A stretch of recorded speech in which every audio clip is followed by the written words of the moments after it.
Hey guys, and welcome back to part 2 of the series between Bradloo and Cloud versus the forces of Kabaj and Blue. Now we do have the forces of Mordor and the dwarfs colliding here in the upper left-hand side, right in front of the fortress of Blue, the goblin. Gothmog here from the battle, just kind of sitting in the back and chilling. And he is going to be running now as soon as he sees King Dane coming through the pit. His archers. It's definitely does not want to fight King Dane. Azog reinforcing.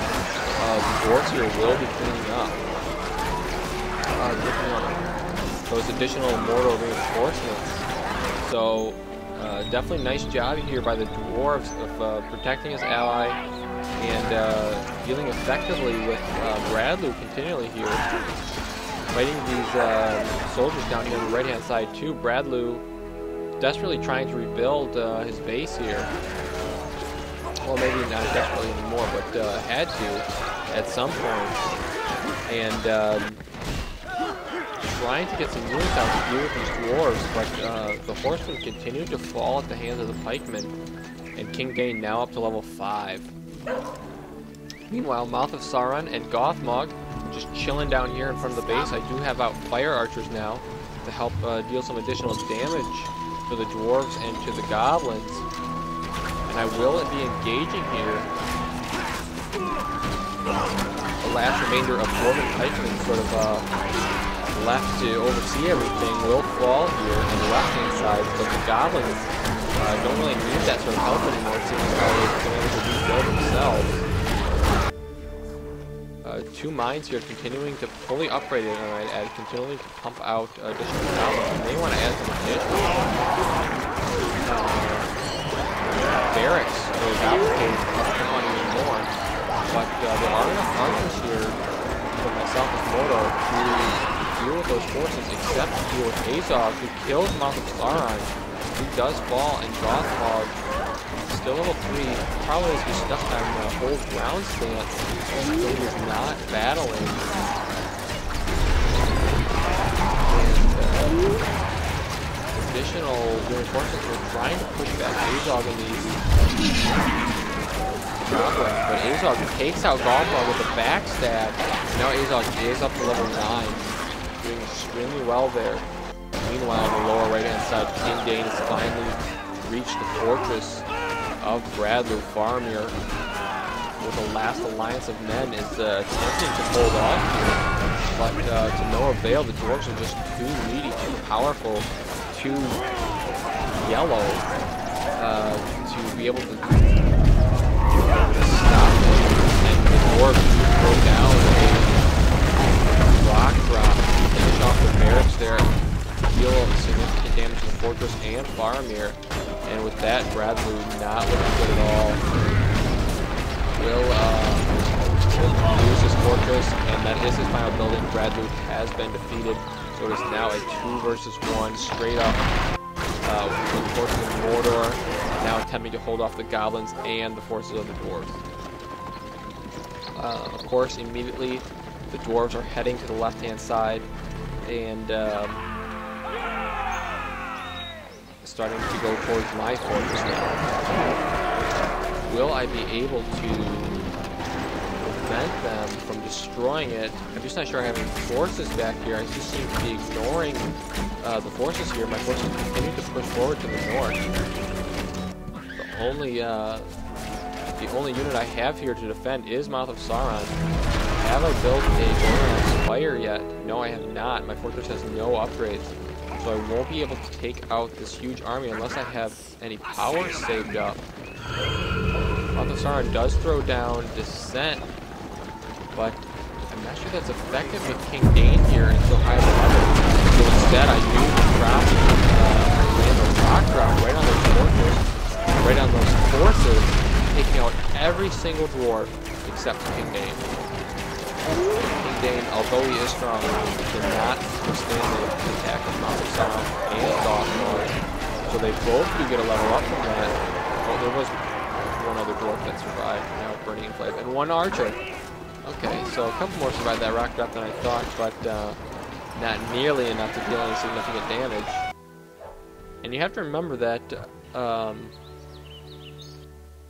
the dwarves here have not built a significant mine network. I mean, yes, they have decent amount of mines kind of spread around the map, but a lot of them have been destroyed. And he has lost that additional outpost in the middle as well, so he has not been making as much money as he should have been, or as he could have been, rather. Now my forces continue to press forward to the north. The fire archers have been able to take out all the additional goblins. Izog is still alive, but just can't deal enough damage as archers are fast enough. And Mount Asara are arriving. We'll be able to reinforce this. Now my archers have reached the goblin fortress, still has that ring, but I doubt Galadriel, or not Galadriel, but I doubt that Sauron is on the way, because he's been spending all his money on producing other units. His fortress is in a lot of trouble here. Does his allies have anything to back him up with? Just King Dane and a couple units of guardians, but they're not going to be here anytime soon. He has no reinforcing mine in this area. So it looks like the Goblin's fortress will fall. Now, does he have an additional builder left? Remember from the beginning, he only had one builder left at one point, and I wonder if that builder has fallen or not. Hard to say exactly where he is at this time, or if he even exists anymore. So if he does not exist, this is the last building of the Goblins. As that goes down, he does have another building somewhere. It looks like, yeah, that single builder did survive, was able to build a mine up here in his friend's base, but it is just going to be the forces for now of the dwarves versus the forces of Mordor as they attempt to reclaim this game.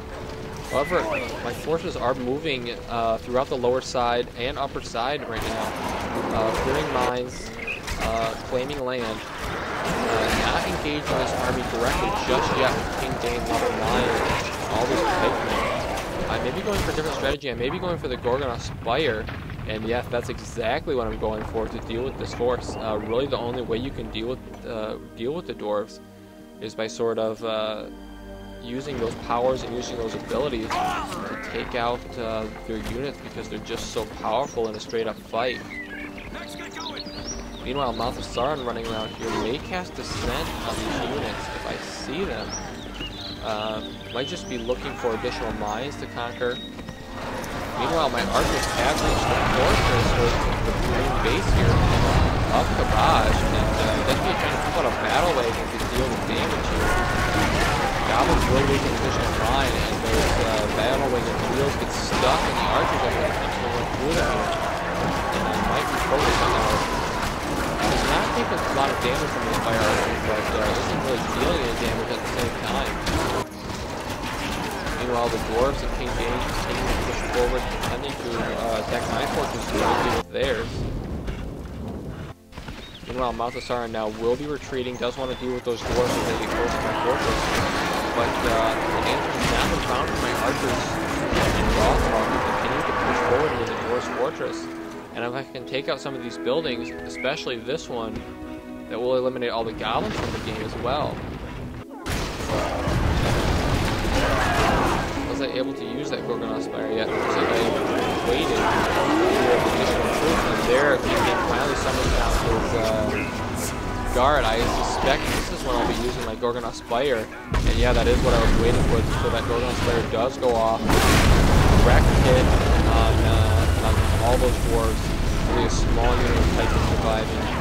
And with that, I might just be able to clean up the remainder of these forces, despite King Dane being level 10. In the meantime, in the top right, the dwarf's fortress is falling to his archers. He has not made enough units here. And now the goblins might have been eliminated themselves. And yeah, blue is defeated with that. And the dwarves with only a couple of units left. And my fortress still being alive and here. That is going to be a victory for myself and for Bradloo, despite him being defeated. So thanks for tuning in, guys, and check out my channel for more videos.